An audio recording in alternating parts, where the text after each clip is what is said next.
नमस्कार साथियों, कैसे हैं आप सभी। आप जैसे आज देख रहे हैं कि एमपीएसआई 2025 बहुत टाइम पहले से हमारी तो क्लासेस चली रही है और जो राज्य वन सेवा परीक्षा की तैयारी कर रहे हैं बिल्कुल वही पैटर्न अपनाया है एमपीएसआई सब इंस्पेक्टर के लिए।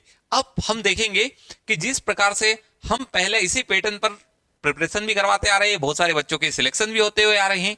इसी इसमें अब हम स्टार्ट करने जा रहे हैं एमपीएसआई 2025 के लिए। अब आप जानते ही मध्य प्रदेश पुलिस एसआई मतलब ऐसा ही होता है, टीआई और सिंघम जैसी मूवी देखते हैं, दरोगा जो भी चीज कहे सब इसी के एमपीएसआई 2 स्टार होता है।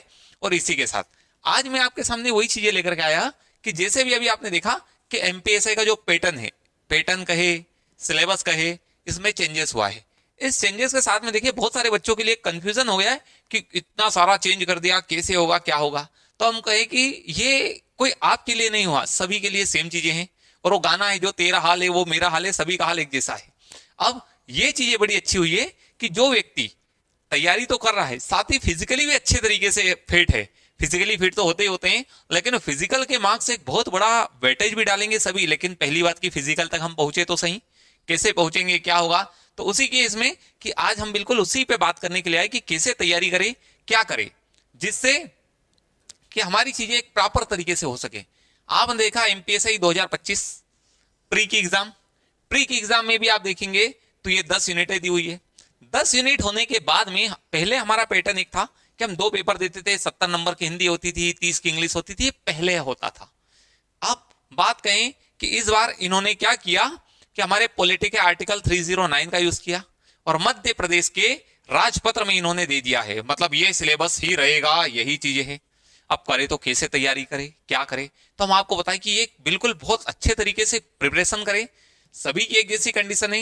ये 10 यूनिट दी है, हिंदी भाषाई बोध है, विज्ञान है, अंग्रेजी भाषाई बोध है, विश्लेषणात्मक क्षमता जिससे आप मेंटल एबिलिटी वगैरह कहें वो चीज हो गई, इतिहास हो गया, भूगोल हो गया, विज्ञान हो गया, नागरिक शास्त्र हो गया, बुनियादी कंप्यूटर ज्ञान हो गया, तर्क शक्ति हो गया और करंट अफेयर्स हो गया। अब इसको भी देखें तो कुछ कुछ सब्जेक्ट इतने अच्छे हैं, इतने अच्छे हैं कि उनको इनिशियल लेवल से ही बहुत अच्छे से पढ़ा जाए, बहुत अच्छे से पढ़ा जाए।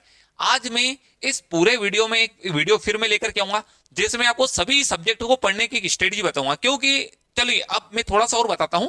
आप यदि कहीं पर भी जियोग्राफी पढ़े तो जियोग्राफी पढ़ी जाती है मैपिंग से। जितनी अच्छी मैपिंग होगी उतने अच्छे आपको याद करना आसान होगा। याद करना आसान होगा तो आप बहुत अच्छे तरीके से उसे कम समय में बहुत अच्छे से रिवाइज कर सके। तो जियोग्राफी मैपिंग से पढ़ी जाती है। उसके बाद कहें कि और क्या चीज कैसे पढ़ सकते हैं, तो एक सबसे अच्छा सब्जेक्ट है इतिहास। काहे के लिए, इतिहास समझ में नहीं आता और जिसको आ जाता है तो भूला नहीं जाता, क्योंकि उसकी एक सबसे अच्छी बात है एक बार पढ़ो कांस्टेंट वही रहेगा, कुछ भी चेंज नहीं होगा, मतलब कुछ भी चेंज नहीं होना है। इतिहास उसी के अंतर्गत आता है। और इस बार एमपीएसआई की बात करें तो कुछ कुछ सब्जेक्ट का वेटेज बड़ा शानदार है, उसमें एक इतिहास सब्जेक्ट भी है और आज के वीडियो में आपको इतिहास के बारे में पढ़ूंगा। तो जियोग्राफी को मैपिंग से पढ़ना चाहिए। हिस्ट्री को यदि कहा जाए तो एक अच्छे से समझने के बाद में प्रॉपर फ्लो चार्ट के साथ में पढ़ना चाहिए। अब हिंदी की बात करें, अंग्रेजी की बात करें, इन्होंने वेटेज तो कम किया, लेकिन वेटेज कम करने के बाद में भी हमें यह पता नहीं कि कौन कौन सा टॉपिक आएंगे, कौन कौन से नहीं आएंगे, कितना पढ़ना है कितना नहीं, इसके भी हम अभी चर्चा करेंगे ही करेंगे। साथ ही हम कहें विज्ञान की बात करें तो साइंस अपने आप में, और इन्होंने क्या प्री के बारे में इतना डिटेल में नहीं बताया कि कितने यूनिट है, कितने कितने यूनिटों से कितने कितने क्वेश्चन आएंगे। तो आज का वीडियो में आपको बताता हूं कि मैं स्पेशली बात करूंगा हिस्ट्री सब्जेक्ट की, क्योंकि ये एक अपने आप में एक बड़ा सब्जेक्ट है। अब प्री के साथ में कहे मेंस की बात करें, मेंस के भी जाए तो हमने प्री देखा था, मेंस में आप देखेंगे तो भारतीय इतिहास, हड़प्पा सभ्यता, मौर्य साम्राज्य, गुप्त, ये बिल्कुल आप देख रहे हैं पहला पॉइंट वही दिया हुआ है उस सिलेबस में। अब आप कहें कि पेपर 2 अब कहां पर है, तो सॉरी ये हमारी मेंस, मेंस में भी हम कहें कि मेंस में भी ये है पेपर 1 का पार्ट ए, पेपर 1 का पार्ट ए इसी यही है। अब उसमें भी आप देखो तो आपको ने जितनी अच्छी कमांड की होगी हिस्ट्री पे, पेपर 1 पार्ट ए मेंस में जितनी अच्छी कमांड की होगी आपने हिस्ट्री की, प्री तो होगी होगी साथ ही मेंस भी होगी और उतनी अच्छी होगी। क्यों, क्योंकि यही प्री में भी है, मेंस में भी है। अब प्री में इससे ज्यादा है, लेकिन क्यों ना हम एक बार में ही इतना अच्छा पढ़ ले, इतना अच्छा पढ़ ले कि दोनों जगहों का काम हो जाए। क्योंकि बच्चों की सबसे ज्यादा प्रॉब्लम सी होती है कि वो सोचता है कि जैसे आग लगे वैसा कुआं खोदना हम स्टार्ट करें, और कुआं खोदने लगे और फिर देखता है कि इतने कम समय में इतना सारा पढ़ना है, कंफ्यूजन कंफ्यूजन एंड कंफ्यूजन, ना प्रॉपर तरीके से रिवाइज हो पाता है, कुछ नहीं हो पाता और व्यक्ति कंफ्यूजन में। और मैं आपसे फिर बताऊं, ये आप लोग पहली बार एग्जाम देंगे एमपीएसआई माइनस मार्किंग की, हम राज्य वन सेवा परीक्षा के तहत जो प्रिपरेशन करवाते हैं, बहुत सारे बच्चों के सिलेक्शन भी, और साथ ही आप इसी चैनल पे देखेंगे तो आपको बहुत सारे सिलेक्टेड बच्चे भी दिखेंगे, उन्होंने इसी पैटर्न पर एग्जाम दी और सिलेक्शन भी पाया है। हम बिल्कुल उसी स्ट्रेटजी के साथ में लाएंगे। अब ये हो गया इतिहास, ये यूनिट हो गई। उसके बाद स्वतंत्रता के बाद देश के भीतर समेकन एवं पुनर्गठन, ये पॉलिटी का स्टार्टिंग पार्ट है। और हिस्ट्री में भी यदि कहा जाए चार्टर एक्ट क्राउन रूल आया है, वही चीजें आएगी, और कैसे कैसे भारत में राज्यों का पुनर्गठन हुआ वो चीजें आ जाएगी। भारत एवं मध्य प्रदेश की जनसंख्या की, मध्य प्रदेश की जनजातियां, ये वाला पार्ट गए तो पेपर वन। अब ये पूरा सिलेबस नहीं, हमने केवल 3 पॉइंट लिए हैं। अब फिर हम कहें कि सबसे मेन आ जाता है हिस्ट्री, कहां से पढ़े, कैसे पढ़े और कितना पढ़े। सबसे मेन चीज, कितना पढ़े, कितना छोड़े, क्या हो। क्योंकि हिस्ट्री ऐसा सब्जेक्ट है कि जिसे समझ में एक तो आता नहीं, और जिसे बहुत एक बार समझ में आ गया तो वो कभी भूलता नहीं, और उसको पढ़ने के क्या तरीके हो, कैसे हो। तो हम इस हिस्ट्री सब्जेक्ट की बात करें कि इसको कैसा पढ़ना चाहिए, क्या करना चाहिए, तो एक हम कहें हिस्ट्री सब्जेक्ट सबसे अच्छा पढ़ा जाता है फ्लो चार्ट के साथ में। अब मैं थोड़ा सा आपको समझाऊंगा कि कैसे पढ़ना है और क्या करना है। तो हिस्ट्री की बात करूं, हर कोई जानता है। अब हम थोड़ा सा एक मार्कर वगैरह पेन का यूज करेंगे। पेन के साथ में मैं आपको बताऊं कि इसकी कैसी स्ट्रेटजी हो, क्या हो, किस प्रकार से तैयार करें। एक हम थोड़ा सा नॉर्मल तरीके से बताऊं क्योंकि वीडियो ज्यादा लंबा हो जाएगा। हम कहें इतिहास, हिस्ट्री। अब इस हिस्ट्री को भी हम कहें तो हिस्ट्री को आप डिवाइड भी करेंगे तो हमने इसे काय में डिवाइड कर दिया, 3 पार्ट में डिवाइड कर दिया। अब देखो फ्लो चार्ट हमें कैसे समझ बनाता है और कैसे हमें पढ़ना होता है। कि फ्लो चार्ट के तहत हम कहें कि एक होता है, अब इसी में प्राक ऐतिहासिक काल,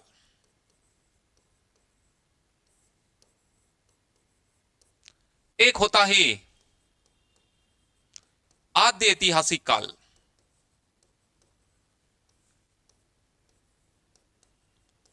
और एक होता है ऐतिहासिक काल।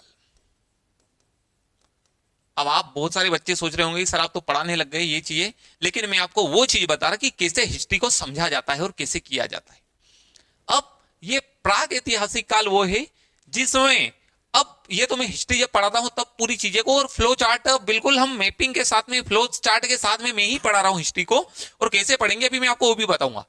ये प्राग ऐतिहासिक काल में केवल और केवल जो भी चीजें आती है वो आती है पूरा पाषाण काल से रिलेटेड। अब इसी के अंतर्गत आते हैं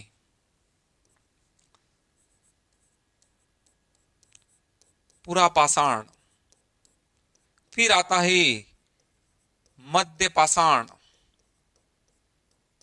फिर आता है नव पाषाण। साथ ही आप और भी देखेंगे तो इसी में हम यदि यहां पर देखें तो यहीं पर एक लिख दें हम ताम्र युग, ताम्र पाषाण, या फिर लोह युग, ये सब की सब चीजें आती है।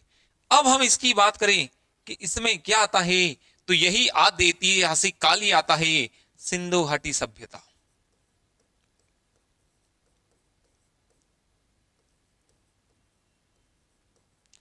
कि ये जो चीजें होती है ये होती है सिंधु घाटी सभ्यता। और इस ऐतिहासिक काल की बात करें तो ये जो ऐतिहासिक काल होगा ये होगा इतना बड़ा। यहीं पर आप देखेंगे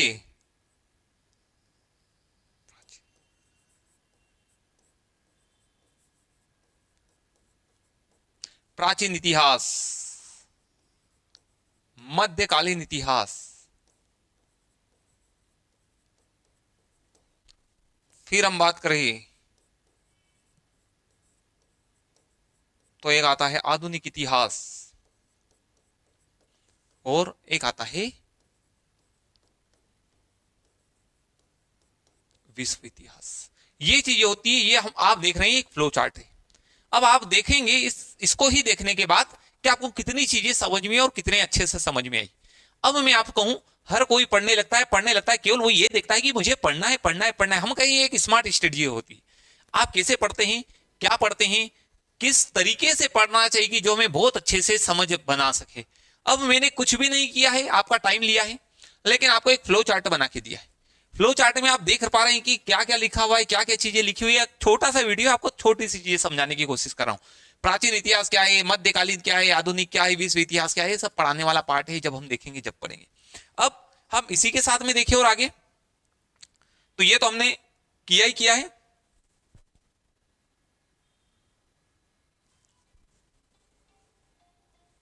इसी के साथ में हम और भी कहें,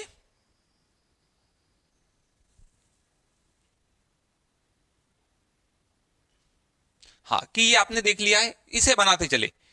दूसरी बात फिर आपकी आती है कि प्राचीन इतिहास। अब प्राचीन इतिहास की बात करें तो ये स्वयं अपने आप में एक चीज है। अब आपने जैसे भी चीजें देखी, इस प्राचीन इतिहास में कैसे पढ़ेंगे, क्या पढ़ेंगे। तो प्राचीन इतिहास में हम कहें कि आपने देखा कि हमने हड़प्पा सिंधी घाटी सभ्यता तो वहीं देखी, फिर यहीं से आप स्टार्ट कर देंगे वैदिक सभ्यता। जैसे भी वैदिक सभ्यता जाएगी तो यहीं पर आ जाएगा बौद्ध धर्म, यहीं पर आ जाएगा जैन धर्म। फिर आप देखेंगे तो यहीं पर आ जाएगा महाजनपद, 16 महाजनपद। फिर आप देखेंगे तो यहीं पर सब वंश आ जाएंगे कि हर्यक वंश, शिशुनाग वंश,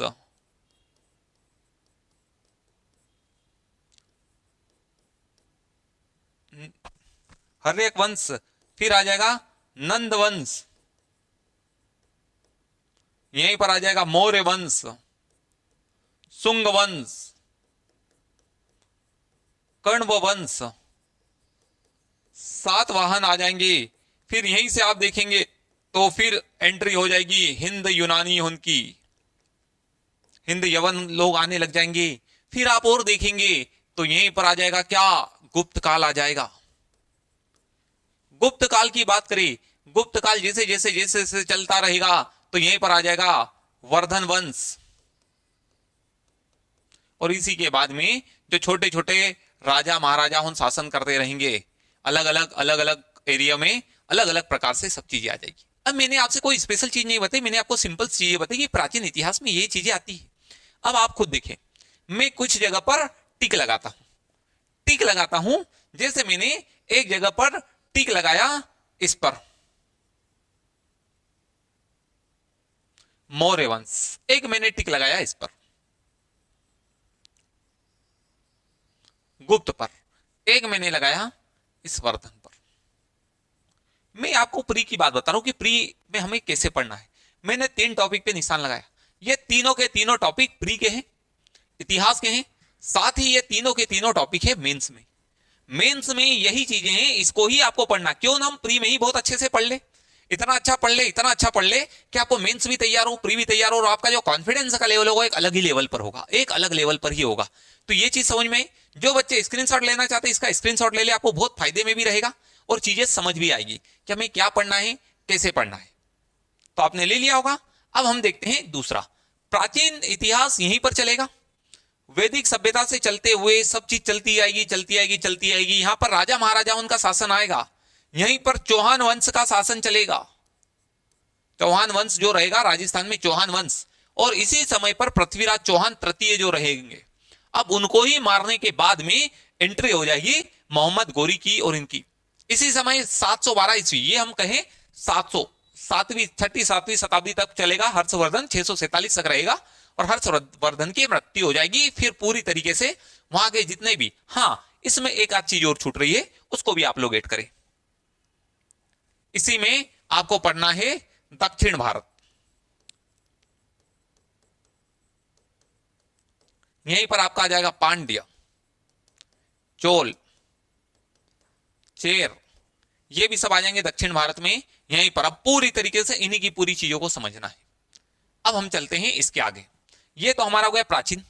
चलिए कोशिश करते हैं हम यहीं पर मध्यकालीन भी बना ले। ठीक है, अपन एक नेक्स्ट कलर यूज करते हैं, बताइएगा वो विजिबल कैसा हो रहा है। यहां पर हम लेते हैं हाँ, अब अपन लिखते हैं यहां पर मध्यकालीन।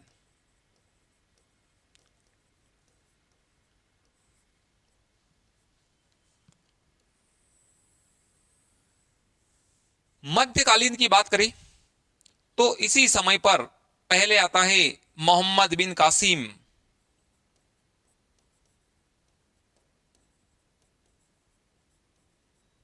यहीं पर आता है गजनवी,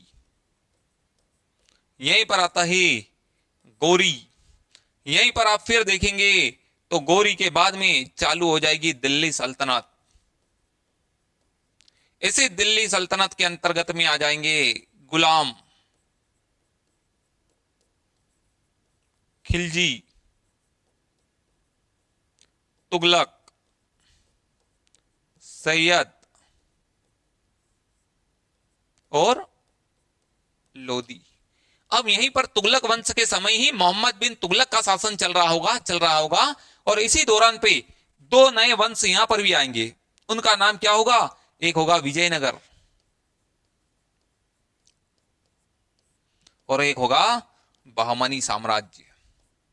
अब उसी के बाद में हम कहें कि यही लोदी वंश के समय पर कौन होगा? इब्राहिम लोदी। और इसी के समय पर एंट्री हो जाएगी किसकी? मुगल की। इसी मुगल में सब आ जाएंगे, बाबर, हुमायूं, यहीं पर आएगा अकबर, यहीं पर आएगा जहांगीर, यहीं पर आएगा शाहजहां, यहीं पर आएगा औरंगजेब। इसी ड्यूरेशन में साथ ही जब शाहजहां औरंगजेब वाला जो शासनकाल चल रहा होगा, जब ही आएंगे शिवाजी, छत्रपति शिवाजी, शिवाजी महाराज की एंट्री यहां पर होगी। इसी के बाद में ये चीजें जाती रहेगी। इसके बीच दरमियान सब चीजें चालू हो जाएगी क्योंकि 1707 में औरंगजेब मरेगा। औरंगजेब मरने के बाद में पहले से ही 1600 में ईस्ट इंडिया कंपनियां भी आ जाती है। अब शिवाजी आ गया, शिवाजी आ गए, इसके बाद में यहीं पर भक्ति काल रहेगा। यहीं पर आप देखोगे तो सूफी संत रहेंगे, यहीं पर आप देखोगे तो सिख गुरु जो रहेंगे, सिख गुरु भी यहीं पर रहेंगे। और इसी के बाद में जैसे भी औरंगजेब मरने के बाद में उत्तर मुगल काल चालू हो जाएगा। अब आप इसका भी एक स्क्रीनशॉट लेना चाहे तो ले ले। हम देखो, मैं आपको बता रहा हूं, एक स्ट्रेटजी बता रहा कि कैसे इसको पढ़ा जाता है, कितना पढ़ना है, कितना छोड़ना है और कहां कहां पर इंपॉर्टेंट होने वाला है। तो इसका आप स्क्रीनशॉट लेना चाहे तो ले ले, आपको बड़ा फायदेमंद रहेगा ये चीजें समझने में भी। अब ये तो आपने देख लिया, अब अपन इसके आगे चलते हैं।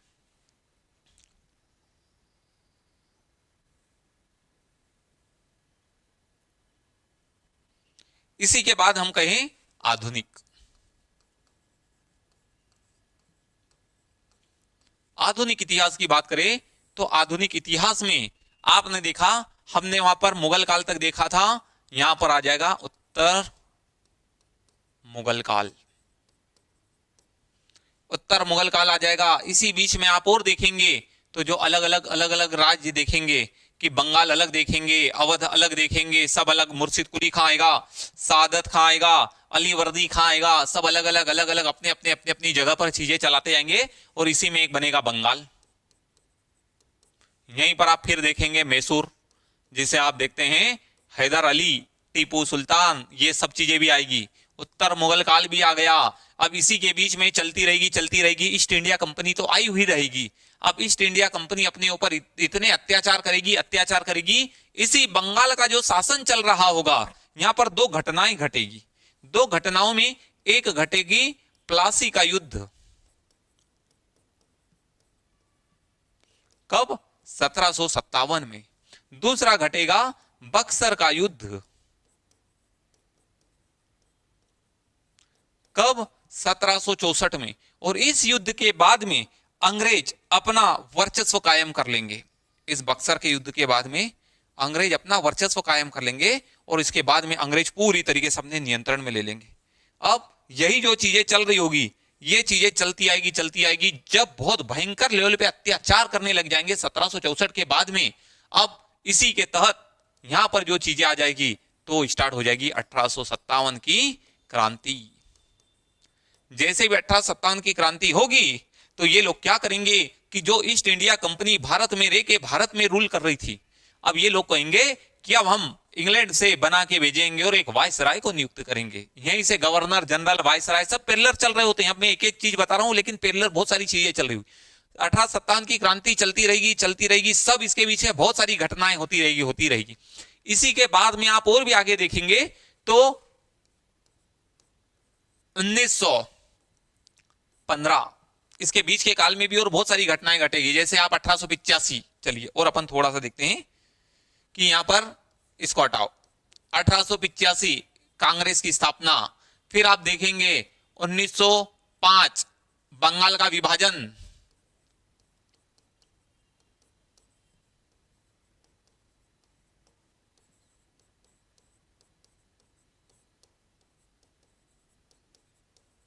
फिर यहीं पर आप देखेंगे तो 1915 में गांधी जी आ जाएंगे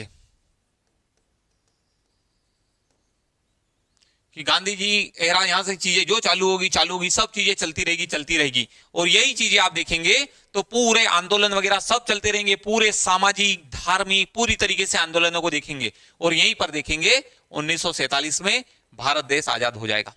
ये एक आधुनिक का पार्ट है। अब आप देखेंगे कि सब चीजें वन टू वन यहीं पर भारत में उपनिवेशवाद कैसी चीजें हैं, क्या क्या चीजें हुई, कैसे कैसे हुई।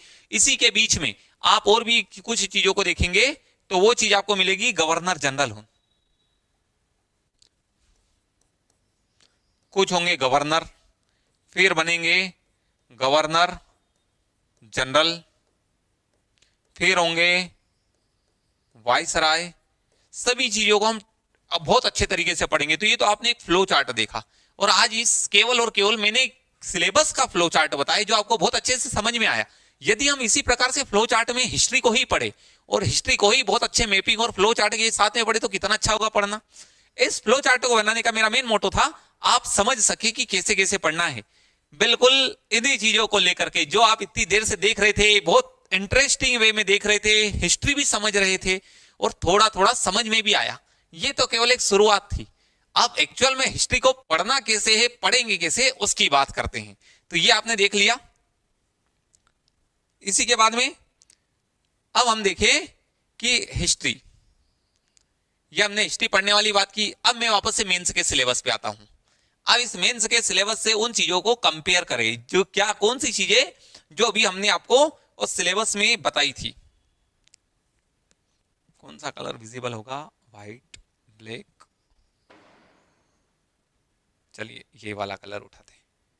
अब आप देखें हड़प्पा सभ्यता मैंने आद्य ऐतिहासिक काल में बताया था। मौर्य साम्राज्य मैंने आपको प्राचीन इतिहास में बताया था। गुप्त साम्राज्य प्राचीन इतिहास। हर्षवर्धन प्राचीन इतिहास। 11वीं से 14वीं शताब्दी तक उपमहाद्वीप में आए यात्रियों द्वारा दिए गए सामाजिक जीवन का विवरण। ये जो चीजें हैं ये सब जैसे जैसे जैसे यात्री आते जाएंगे एक एक के बारे में हम पढ़ते जाएंगे वहां से चीजें हो जाएगी। भक्ति एवं सूफी परंपराएं, ये भक्तिकालीन सूफी। विजयनगर साम्राज्य, विजयनगर की बात करें जो मोहम्मद बिन तुगलक के समय पे आया था। मुगल साम्राज्य, बाबर, हुमायूं, अकबर, जहांगीर, शाहजहां, औरंगजेब, ये सब चीजें हो गई। ईस्ट इंडिया कंपनी जो जहांगीर के शासनकाल में आ जाएगी 1600 में, 1600 में आएगी, 1605 दिन में थॉमस रो और ये लोग आएंगे। भारत में उपनिवेशवाद जैसे भी कंपनी आएगी। 1857 का विद्रोह क्रांति, औपनिवेशिक नगरीकरण तथा नगर योजना, महात्मा गांधी जी, और उसके बाद में राष्ट्रीय आंदोलन और संविधान का निर्माण। अब आप बताएं, मैंने आपको प्री बताया था, मैंने उठाया मेंस का सिलेबस और मेंस के सिलेबस में अंडरलाइन कर लिया। आप बताएं कितनी चीजें छूटी है इसमें। यह होती है पढ़ने की स्ट्रेटजी। कैसे लाए जाते हैं नंबर हाईएस्ट, कैसे नंबर बढ़ाए जाते हैं, बहुत शानदार लाए जाते हैं, लेकिन उसके लिए एक बार पढ़ना होता है। क्या आप ऐसा पढ़ रहे हैं क्या? ये स्ट्रेटजी होती है एक हिस्ट्री पढ़ने की। फ्लो चार्ट आपने पढ़ा, उस फ्लो चार्ट के जो स्क्रीनशॉट लिए हुए हैं उनमें देखिए और इनमें मिलाए कि कितना है इंपॉर्टेंट, क्या क्या चीजें हैं। साथ ही स्वतंत्रता के बाद देश के भीतर समेकन एवं पुनर्गठन, 1947 में भारत देश आजाद हो जाता है। उसके बाद में क्या क्या प्रोसेस रहेगी, कैसी कैसी रहेगी, कैसे कैसे राज्य बने हैं, उन सब चीजों को पढ़ेंगे। पॉलिटिका इनिशियल वाला पार्ट है, भारत और मध्य प्रदेश जनसंख्यिकी और ये। चलिए अब ये तो चीजें हो गई। अब इस वीडियो को देखने के बाद आपको बहुत सारी चीजें समझ में भी आई होगी। अब हम बात करें एमपीएसआई में हिस्ट्री को ऐसा पढ़े, प्री में भी काम, मेंस में भी काम, और उस लेवल के तैयारी आपकी। अब साथ ही हम कहें कि बहुत सारे बच्चे तैयारी करना चाहते हैं, हम फिर आपको बता रहे एमपीएसआई न्यू बैच हम लेके आ रहे हैं। जैसा मैंने हिस्ट्री आपको बताया, सेम उसी लेवल की हिस्ट्री पढ़ेंगे, उसी लेवल की पढ़ेंगे, मैपिंग के साथ में पढ़ेंगे, और इस लेवल की पढ़ेंगे कि आपकी प्री तो तैयार हो, लेकिन प्री के साथ हम मेंस भी, और बिल्कुल कहानियों के फॉर्मेट में, कहानियां बिल्कुल कहानियों के तरीके से देखें, सन तक याद करें और उस लेवल की। अब उस चीज को मैं खुद लेकर के आऊंगा। साथ ही हम कहें कि जो भी बच्चे, अभी हम यूट्यूब पे भी मैं लाइव क्लासेस लेके आऊंगा हिस्ट्री को। अभी हम डेली यूट्यूब पे क्लासेस स्टार्ट करने वाले हैं, आपको दोपहर के समय में मिलेगी, 5 या 6 बजे मेरी क्लास रहेगी हिस्ट्री। मैं हिस्ट्री के सब्जेक्ट को ही लेके आऊंगा और मैं ही पढ़ूंगा। साथ ही जिन बच्चों को हिंदी में दिक्कत आती है, हिंदी भी पढ़े, हिंदी भी हम बिल्कुल फ्लो चार्ट कंसेप्ट वाइज पढ़ते हैं। और मैं तो पहले से ही बच्चों को बोलता हूं कि तैयारी करो, एक बार इतनी अच्छी करो कि फिर कोई चीज ना छूटे। तो अभी हमारी एमपीएसआई की न्यू बैच स्टार्ट होने वाली है, बहुत जल्दी हम स्टार्ट करने वाले हैं, बिल्कुल प्लानिंग के साथ, स्ट्रेटजी के साथ। और अभी मैंने जैसे आपको हिस्ट्री के बारे में बताया, हिस्ट्री आपको बहुत अच्छे से समझ में आई होगी। आप साथ ही इसी चैनल पर जाएं, इसी चैनल पर आप जियोग्राफी के वीडियो देखेंगे, जयेंद्र सर के वीडियो डाले हुए, मैपिंग से पढ़ाते, अल्टीमेट मैपिंग से पढ़ाते हैं, उन वीडियो उनको देखिए। साथ ही और भी बच्चों को डाउट आता है, ये क्लास का कांटेक्ट नंबर, इस पर कांटेक्ट कर ले, खंडवा नाका पर ही क्लासेस है। जो बच्चे ऑफलाइन ज्वाइन करना चाहते हैं ऑफलाइन ज्वाइन करें, ऑफलाइन जुड़ सकते हैं। और इसी के साथ में बहुत सारे बच्चे ऐसे होंगे कि जिन्हें लगता है कि हम कैसे तैयारी करें, क्या करें, क्या एमपीएसआई की करें या फिर वो दूसरी भी कोई एग्जाम की प्रिपरेशन करना चाहिए। तो हम कहें कि एक हमारी एमपी फॉरेस्ट सर्विस की भी बैचेस रन हो रही है, कि फॉरेस्ट सर्विस की भी बैचेस चल रही है। जो बच्चे उस बैच को ज्वाइन करना चाहते हैं उस बैच को ज्वाइन कर सकते हैं।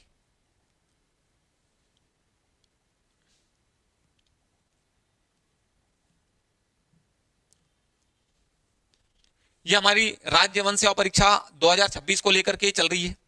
इस बैच में भी ऐसा है कि जो भी हम पढ़ेंगे एमपीपीएससी फॉरेस्ट सर्विस, एमपीपीएससी 2026 के लिए, इसकी डेमो क्लासेस एप्लीकेशन पे भी डली हुई है। साथ ही अभी हमारी 31 मार्च से हम न्यू बैच भी स्टार्ट करने जा रहे हैं, उसे भी ज्वाइन करें। और इसकी तैयारी भी इतनी अच्छी करें, क्योंकि व्यक्ति ऐसा ही बन जाता, फिर गेजेटेड ऑफिसर के लिए जाता तो फॉरेस्ट सर्विस जाता है और ऑब्जेक्टिव बेस्ड एग्जाम होती है। और भी बच्चों को डाउट आता है, आप इसी चैनल पर जाइएगा, इसी चैनल पर एक वीडियो डला हुआ है कि राज्य यौन सेवा परीक्षा की तैयारी के लिए क्या क्या क्वालिफिकेशन मांगा जाता है, एज क्राइटेरिया, सभी चीजें क्या क्या मांगी गई है वो चीजें। तो ठीक साथियों, जो भी बच्चे और भी तैयारी करना चाहते हैं, एमपीएसआई की परीक्षा की तैयारी बहुत अच्छे से करना चाहते हैं, जुड़िए दीपश्री एकेडमी के साथ में। हम बिल्कुल अभी लेकर के आ रहे हैं एमपीएसआई के लिए न्यू बैच। हर वो चीज हम उसी लेवल पर पढ़ेंगे जो एक अच्छे तरीके से आप चीजों को प्रॉपर याद भी कर सके, आपको याद करना आसान भी हो। साथ ही कंप्यूटर का भी आप एक वीडियो देखा होगा, कंप्यूटर को कैसा पढ़ना चाहिए, मैंने अभी ये हिस्ट्री से रिलेटेड बनाया। फिर मैं कॉमन वीडियो बनाऊंगा और फिर आपने देखना कि कैसे कैसे क्या क्या चीजों की तैयारी करें। तो ठीक, नमस्कार साथियों।